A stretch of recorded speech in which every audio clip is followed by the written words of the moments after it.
Hello everyone and welcome to my channel live and love with Mampi. So আজকে সকাল সকাল আমি মৌসুনী আইল্যান্ডের উদ্দেশ্যে বেরিয়ে গেছি। তাই আমি 5:30টার সময় কাঁচরাপাড়া থেকে কল্যাণী সীমান্ত লোকাল ধরে নিয়ে শিয়ালদার উদ্দেশ্যে রওনা হলাম, কারণ ঠিক 7:15 নাগাদ আমাদের শিয়ালদা থেকে ট্রেন আছে নামখানা লোকাল।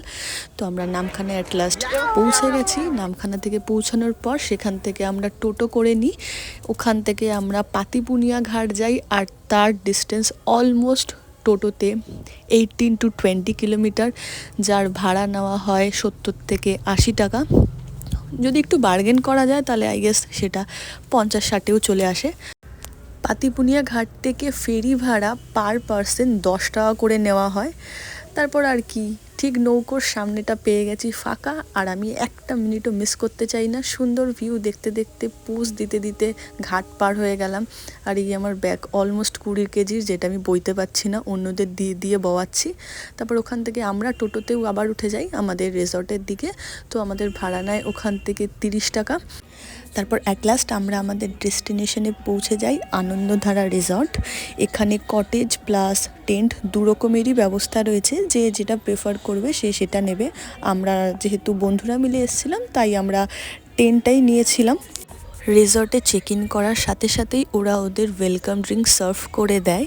যদিও ডাবটা ভীষণই পানসে ছিল, বাট এতটা জার্নি করার আসার পর এটাই আমাদের কাছে অমৃত মনে হচ্ছিল।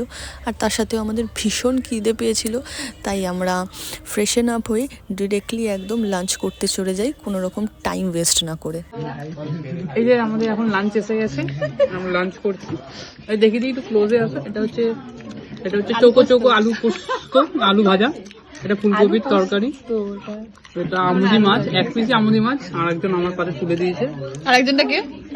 লঙ্কা, এটা বড় একটা, পেঁয়াজ, লেবু, ভাত, ডাল, এই যে মাছ। খাওয়া দাওয়া করে তাড়াতাড়ি আমরা রেডি হয়ে ডিরেক্টলি বিচে চলে আসি, কারণ আমরা সবাই সানসেট দেখার জন্য খুব এক্সাইটেড ছিলাম। তাই তাড়াতাড়ি রেডি হয়ে চলে আসি। আর লুক অ্যাট দ্য ভিউ, এত সুন্দর সানসেট, কেউ মিসই করতে চায় না। এখানে আসে আমরা লিটারালি পাগল হয়ে যাই, সবাই সবার মতো নেচে বেড়াচ্ছি। হ্যাঁ, আমিও বাদ নেই, আমি এদিক ওদিক করে নেচে বেড়াচ্ছি।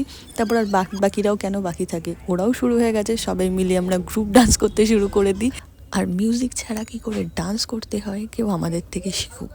তারপর আমরা সবাই মিলে একটা আইকনিক স্টেপ করলাম শাহরুখ খানের।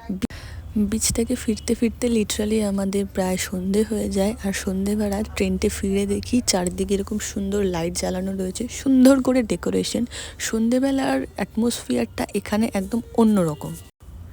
তারপর ঠিক সন্ধ্যে 6টা থেকে 6:30 নাগাদ এরা আমাদের 1 ঠোঙা মুড়ি, পেঁয়াজি আর চা দিল। চা যে যতবার ইচ্ছা ততবার নিতে পারে, এটা রিপিটেবল। আমরা যে প্যাকেজটা বুক করেছিলাম এর মধ্যেই স্ন্যাক্সটা ইনক্লুড ছিল। এবার কেউ যদি বারবিকিউ চিকেন খেতে চায় তাহলে সেটার জন্য তাকে আলাদা করে পে করতে হবে। যেমন ওখানে 1 কেজি বারবিকিউ চিকেনের জন্য 450 টাকা ওরা পে করছে। আমরা 2 কেজি চিকেন নিয়েছি, কারণ আমরা 7 জন ছিলাম। আর এই যে আমি, যে গান শুনলেই স্থির থাকতে পারে না, তাই আমিও নাচতে শুরু করেছি। তারপরে একে একে সবাই চলে এসছে, তারপরে সবাই মিলে গ্রুপ ডান্স করলাম। এখানকার অ্যাটমসফিয়ার সন্ধেবেলার একদম আলাদা রকম, ভীষণ ফ্রেন্ডলি। এখানে অনেক ফ্যামিলিরাও এসছে, তো সবাই ফ্যামিলি নিয়ে বন্ধুদের সাথে এখানে ঘুরতে যেতেই পারে। আর সকালবেলা ঘুম থেকে উঠেই বাইরের ভিউটা জাস্ট ওয়াও, মানে একদম টেন্ট থেকে সমুদ্র দেখা যাচ্ছে। তারপর আমাদের চেক আউটের সময় হয়ে গেছে বলে আমিও রেডি হয়ে নিলাম। আর এখান থেকে সমুদ্রের ভিউটা জাস্ট অসাধারণ। সন্ধেবেলা আরও সুন্দর লাগে, কারণ চারিদিকটা ভীষণ লাইটিং দিয়ে সাজানো থাকে। আর সকালবেলা এখানে দাঁড়িয়ে কয়েকটা ছবি তুলে নিলাম, কারণ বাড়ি যাওয়ার সময় এসে গেছে। আর এই যে আমি বাড়ি যাওয়ার আগে একটু দোলনা চড়ে নিই, কারণ বাড়িতে তো আর পাবো না। Now it's time to say bye. Bye bye. আমরা আসি, বাই।